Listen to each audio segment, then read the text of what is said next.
আইনশৃঙ্খলা পরিস্থিতির অবনতি হয়েছে সামগ্রিকভাবেই, এবং আমরা সিভিল যেই অ্যাপ্রোচ থেকে আমরা চেষ্টা করছি আইনশৃঙ্খলা কীভাবে পরিস্থিতি জনজীবনে যেন গণ আতঙ্ক না ছড়ায় সে বিষয়ে আমরা কাজ করছি। একই সাথে সাথে আপনি এটিও জানেন যে গতকালে ঢাকা বিশ্ববিদ্যালয় ও আমাদের স্বরাষ্ট্র উপদেষ্টার আমাদের পদত্যাগের জন্য আন্দোলন হয়েছে। তো সেই আন্দোলনে আমাদের অবশ্যই সংহতি রয়েছে। সেই জায়গা থেকে আমরা উপদেষ্টার কার্যালয়ের দিকে গিয়েছে এবং গিয়ে দেখেছি সেখানে উনি প্রেস কনফারেন্স করছেন।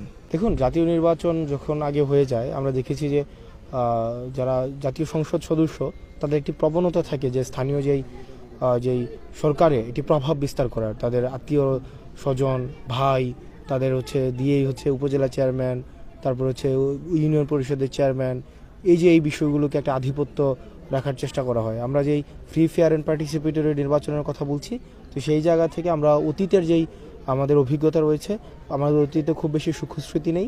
আমরা দেখেছি যে স্থানীয় সরকার ব্যবস্থায় আমরা দেখেছি যেটি হয় যে যারা সংসদ সদস্য যারা হয় তাদের একটি অপ্রত্যাশিত প্রভাব বলয় থাকে। সেই প্রভাব থেকে উত্তরণের জন্য এবং এই অন্তর্বর্তীকালীন সরকার কতটা জাতীয় পর্যায়ে নির্বাচন দেওয়ার সক্ষমতা অর্জন করেছে সেটিরও ফিল্ড অ্যাসেসমেন্ট করার জন্য এই যে স্থানীয় সরকার নির্বাচনটি আমরা মনে করি আগে হয়ে যাওয়া উচিত। আমাদের সার্বিকভাবে